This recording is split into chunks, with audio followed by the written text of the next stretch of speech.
webcast is now starting. All attendees are in listen-only mode.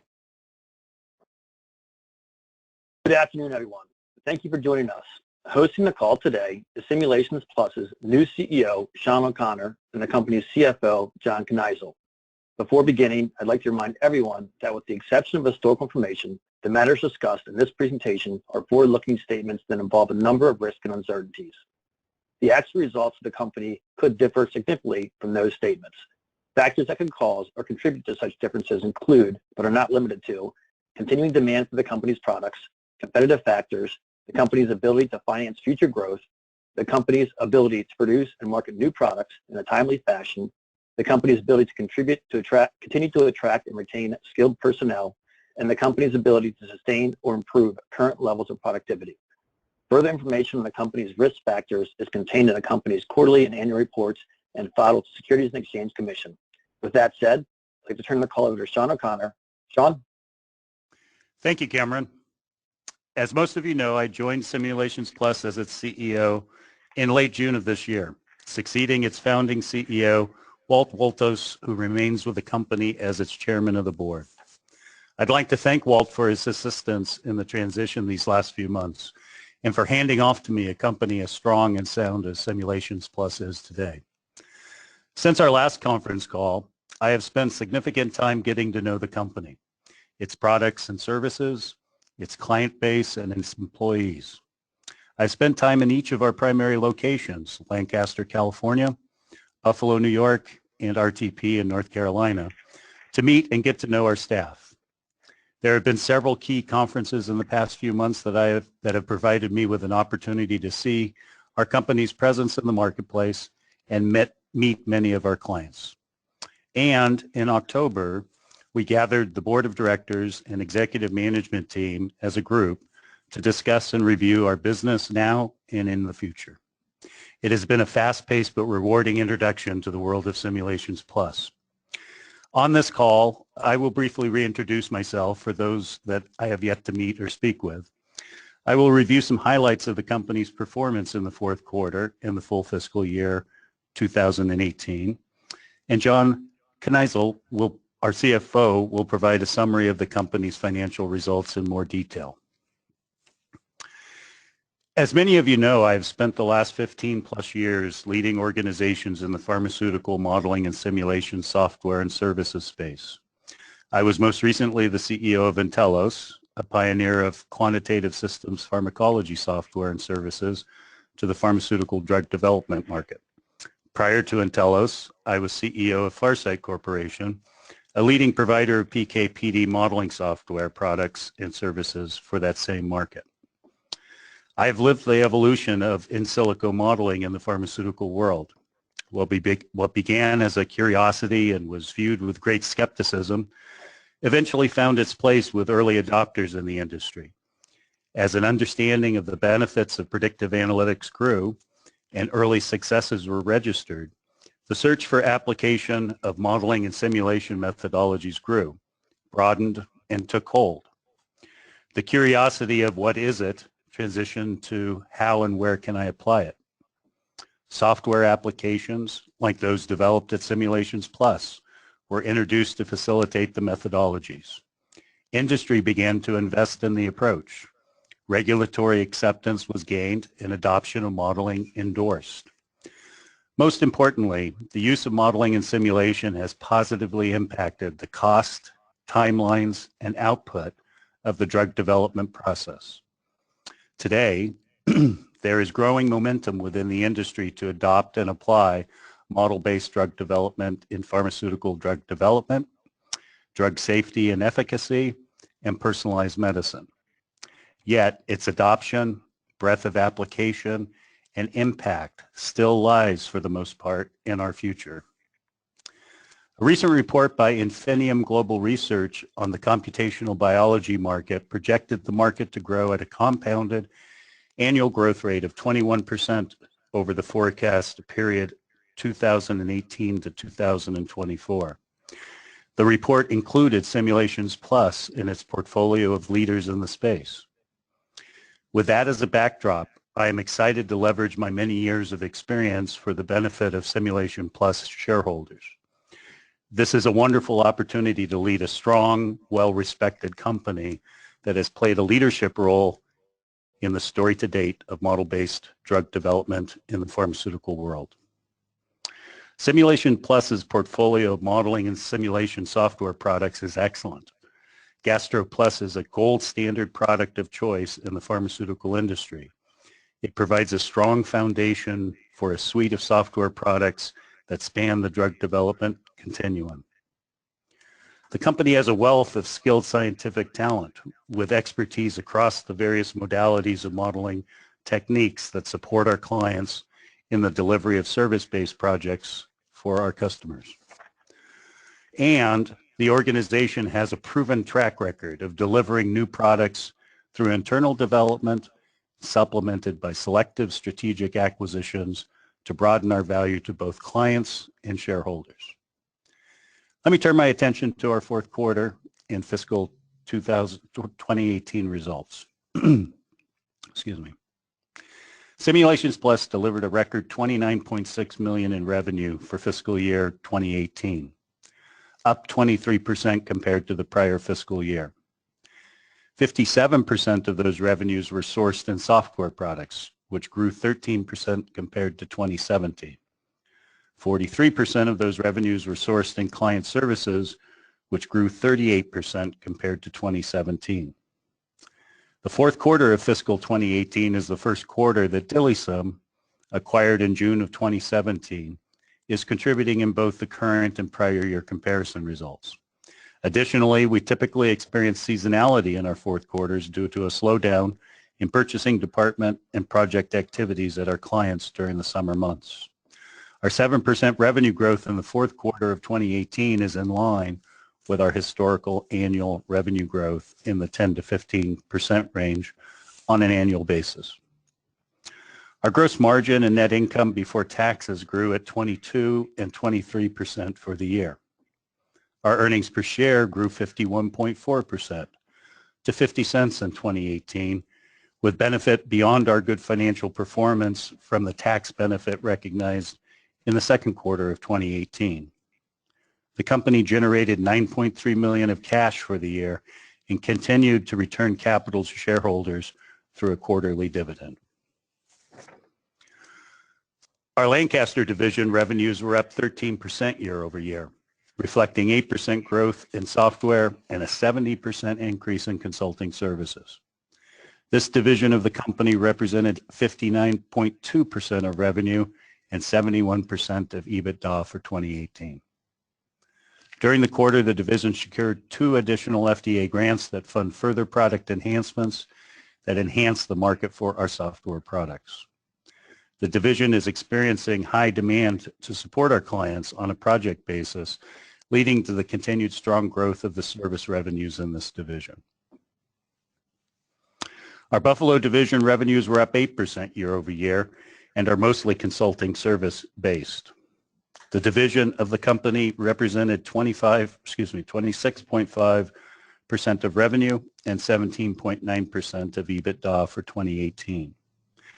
The division currently provides consulting services to 27 companies representing 44 drugs and 77 projects in total. The division initiated 41 new projects during the year and currently has 47 project proposals outstanding with 28 companies. Our RTP division revenues were up 244% year over year with a total of $4.3 million revenue for the year. The year over year growth rate is obviously influenced by their acquisition timing at the end of fiscal year 2017. This division of the company represented 14.4% of revenue and 11.3% of EBITDA for 2018. During the quarter, the division secured an NIH SBIR Fast Track Award for $1.7 million over 2 years for Kneisel, a drug-induced kidney injury model that will join our product suite upon completion. The division has a robust pipeline of service proposals with clients at this time. Our growth strategy is sourced in both organic initiatives as well as external acquisition efforts. Our software business has grown at a very steady, consistent pace sourced in the introduction of new products funded by the company as well as through successful awards of grants. It delivers a steady stream of upgrades and enhancements to existing products that fuel growth in a market that is estimated to only be penetrated to the tune of 20%. Our service business is experiencing high demand and multitude of opportunities to grow. Our ability to support these opportunities with the expansion of our scientific talent will be critical as we move forward. The company has successfully augmented its growth over the past few years with strategic acquisitions that broaden our capabilities and accelerate our growth. We continue to pursue selective strategic acquisition opportunities to support that growth. And underlying all of these growth sources is our need to continue to enhance our sales and marketing resources and infrastructure to capitalize on the plentiful opportunities presented by the marketplace. Let me now turn the call over to John to review the detailed financial results. John? All right, thanks, Shawn. We'll go over the first last quarter's results first here.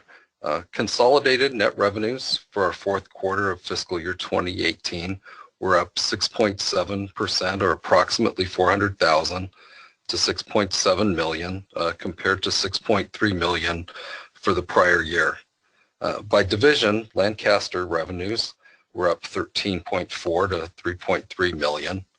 Buffalo revenues were up about 1% to $2.1 million, and RTP revenues were up 1% to $1.2 million. The consolidated software and software-related revenues were up about $300,000, or about 11%, and consulting service revenues were up about $100,000, or 3.4%. Those revenues for the fourth quarter on a year-over-year growth rate percentage were affected by two factors. First, this is the first quarter in which RTP, which was acquired in June of 17, contributed revenues in both the current and prior year results, as Shawn had said earlier. Second, both Buffalo and RTP divisions reported what we'd consider unseasonably higher growth in the fourth quarter of last year, with typically slow fourth quarter seasonality we've had historically experienced returning here in the fourth quarter of 2018. We believe these results, excluding those two factors, is in line with our historical annual growth rate of 10 to 15% range on an annual basis.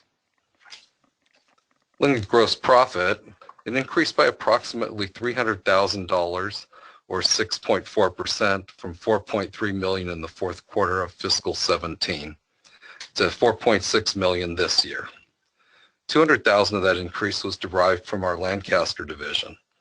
Our gross profit margin was relatively unchanged year over year at 68.3% for the fourth quarter of fiscal 18 compared to 68.5% a year ago. That small 20% basis point decrease was mainly the result of increased amortization of software development costs.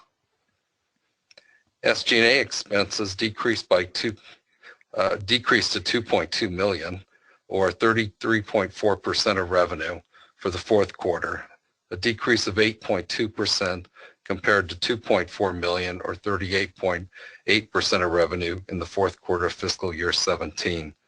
That decrease was primarily a result of approximately $300,000 of fiscal year 17 acquisition-related fees for the purchase of DILIsym and RTP's acquisition last year. And the difference was really mostly offset by the increases of labor costs in 18 that increased about $100,000 in that time period. Research and development expenses were relatively unchanged from the expense side, though we did spend approximately $80,000 more in the period, which went into capitalization. Income from operations for the fourth quarter of fiscal 18 was $1.9 million, up 31.3%, or approximately up 31.3%, approximately $4.5 million compared to $1.4 million the year ago quarter. This increase was primarily the result of increased revenues combined with a stable gross margin and a reduction in operating expenses. Provision for income taxes, which actually doesn't show on this line of the slide, was about $500,000, an effective tax rate of 27.3%, compared to about $250,000 in the prior year, which had an effective tax rate of 18% and the year ago. That tax rate increase is really attributable to 2017 fourth quarter tax provision adjustments, which resulted in a little bit lower than normal rate in the fourth quarter of 17. Net income increased by about $200,000 or 16.2% to $1.3 million for the most recent quarter compared to $1.2 a year ago. On a per share basis, net income was 7 cents per diluted share in the fourth quarter compared to 6 cents in the prior year. EBITDA was $2.6 million for the fourth quarter of 18, up 27.3% compared to $2 million a year ago. Turning to the next slide. For full year's results here, consolidated net revenues increased 22.9% or $5.5 million to a record $29.7 million for the fiscal year 2018 compared to $24.1 million for fiscal year 17. By division, Lancaster was up 12.5% to $17.6 million. Buffalo was up 7.6% to $7.9 million. And RTP was up, as Shawn said before, 244% to $4.3 million, a rate which obviously is impacted by it being their first full year of operations, when last year's quarter their revenues were only 1.2 for the one quarter of operations. Gross profit for the full year was up 21.5% year over year from $17.8 million or 73.9% of revenues. For fiscal year 17 compared to 21.7 or 73.1% of revenues for fiscal year 18. The increase in gross profit was due primarily to increased software revenues, with gross income consulting services bolstered by the addition of gross profit from RTP in 2018. SG&A expenses increased by $1.4 million to $9.6 million for the full fiscal year 2018, an increase of about 16.9% compared to $8.2 million for the full fiscal year of 2017. As a percentage of revenue, SG&A decreased from 34.0% to 32.3%, a decrease of about 1.7%. The absolute dollar increase was primarily the result of the increase was primarily a result of $1.1 million of additional full-year costs that are acquired RTP business, some increases in sales commissions on increased sales in our Asian markets, additional marketing costs, and increased labor and labor-related costs. In 2017, we had incurred about $620,000 in legal and consulting costs, $620,000 in legal and consulting costs associated with the acquisition of DILIsym services, and those costs are not duplicated in 2018. Looking at research and development expenses, we incurred approximately $3.9 million of research and development costs during 2018. Of this amount, 2.1 was capitalized and 1.8 was expensed. An increase in spend of about $1.2 million or 43.5% in total research and development expenditures between the 2 years. Of this, approximately $500,000 were costs that were incurred by RTP. Looking at income from operations for years 2018, it was $10.3 million, was up about 24.6%, approximately $2 million compared to $8.3 million a year ago. The increase was primarily the result of expansion, increasing revenues, and the stable gross margins. Looking at income taxes, the provision was $1.2 million for an effective tax rate of 11.9% this fiscal year, compared to $2.5 million, an effective tax rate of 29.8%, almost 30% in the previous year. Tax rate decrease is mainly attributable to the one-time deferred tax benefit adjustment of about 15% that we booked in our second quarter under the new Tax and Jobs Act, and also the decrease in tax rates that we've experienced in 2018. Net income increased this year by $3.1 million, or 54.4%, to $8.9 million for fiscal year 18, compared to $5.8 million for the prior year. On a per share basis, net income was 50 cents per diluted share, fiscal 18, compared to 33 cents per share in the prior year, and approximately 8 cents of this increase is attributable to that one-time deferred tax benefit credit.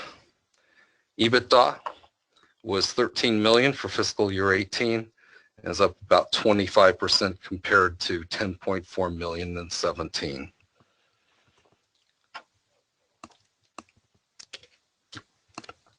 Looking at this slide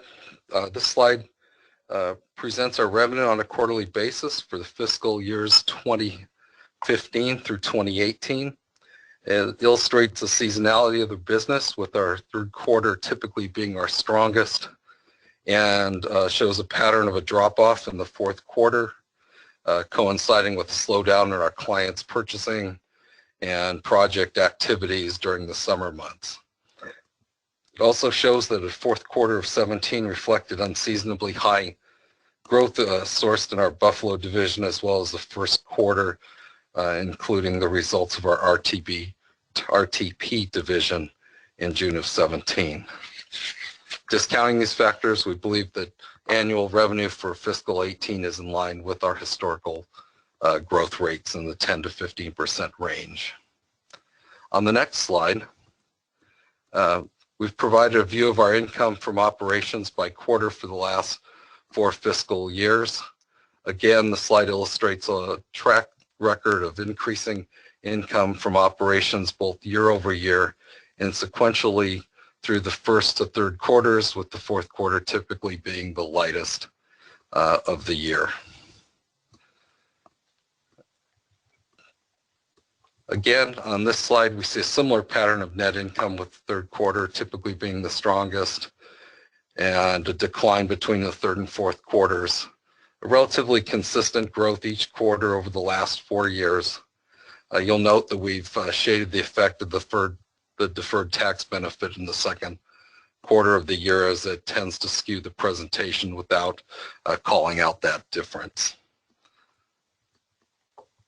As expected, this is diluted earnings per share slide. It would follow the same patterns and tracks with net income. Turning to the next slide, EBITDA follows again the same seasonality patterns as you'd expect in the other metrics. Slide 18 is our revenue by region.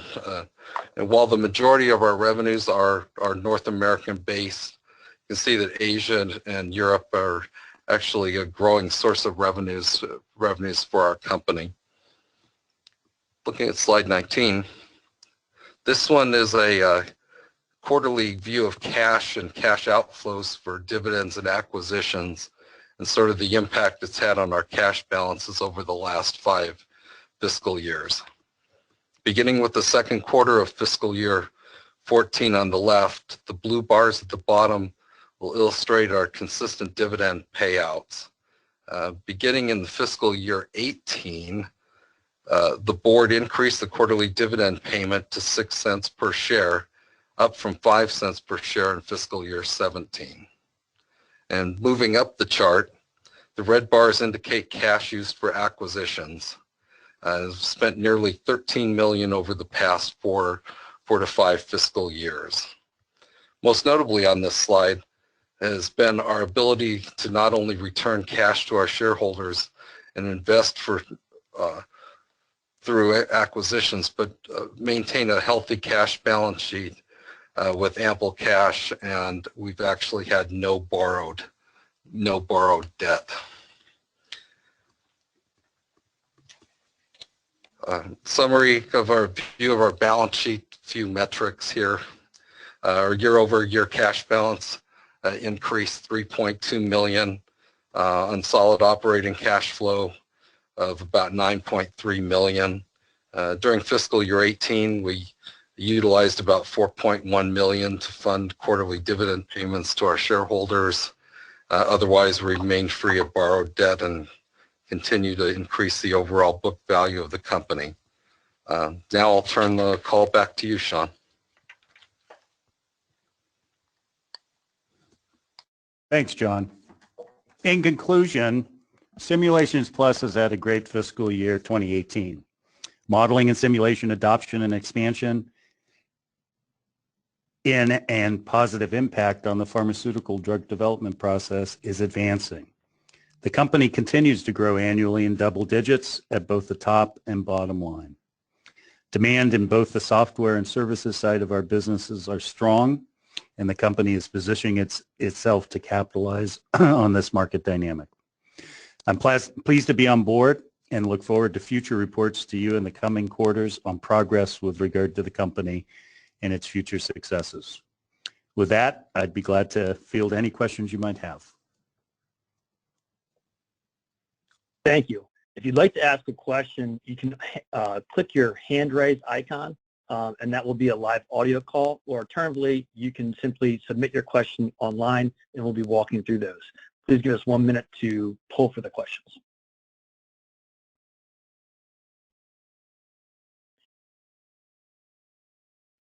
Our first question is from Howard Halpern, and his first question states, Mr. O'Connell, what is your assessment of the company after your first quarter on the job, and where do you anticipate the company's growth opportunities lie in fiscal year 19 and fiscal year 20? My assessment of the company is very positive and leaves me excited about the opportunities that we're seeing in our future. It's been very good to both confirm what I knew about the company from looking from the outside, to confirm those things, that perceptions that I had, and as well get to know and understand the depth of talent that exists in the company.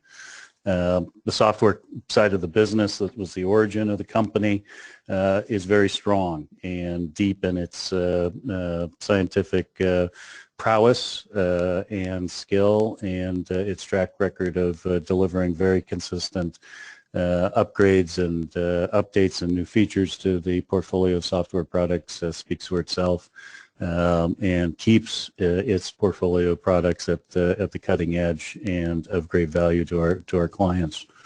On the consulting side of the house, I don't know that I know too many organizations that have the breadth of skill across all the modalities of modeling technique that exist out there, and the talent is rich and has supported a growth rate that is outpacing the software side of the business. And that speaks to the dynamic in the marketplace today, in which clients, the industry, is adopting rapidly and wanting to adopt more rapidly than it can fuel with its own internal resources.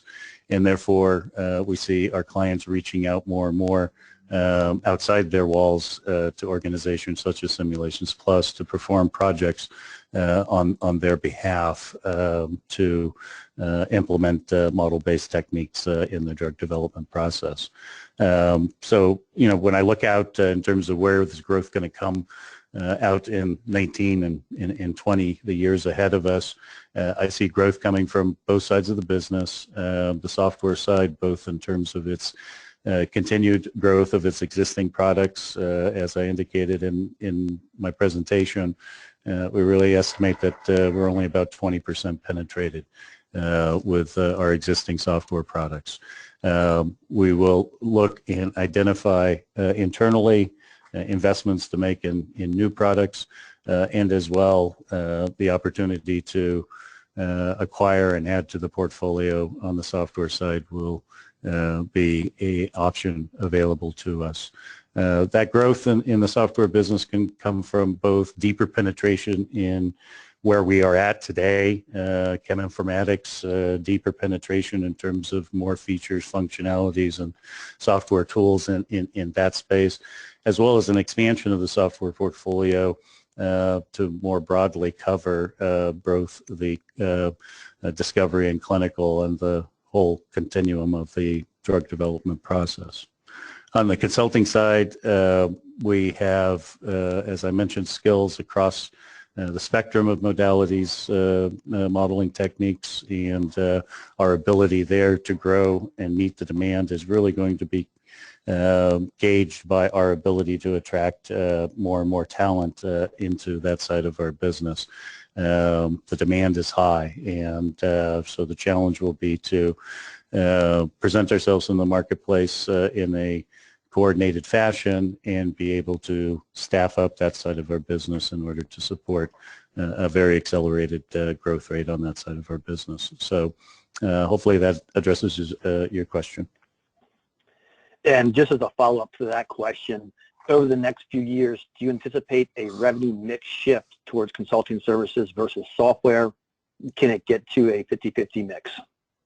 Well, obviously the service side of the business is growing faster than the software side right now, so the momentum is in that direction.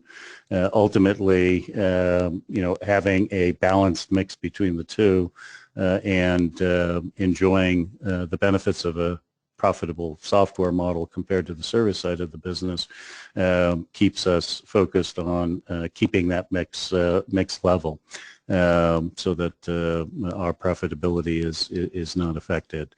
So between the mix of internal or organic growth and acquisitions, we will drive to keep the software or margins for the company as overall as they are now.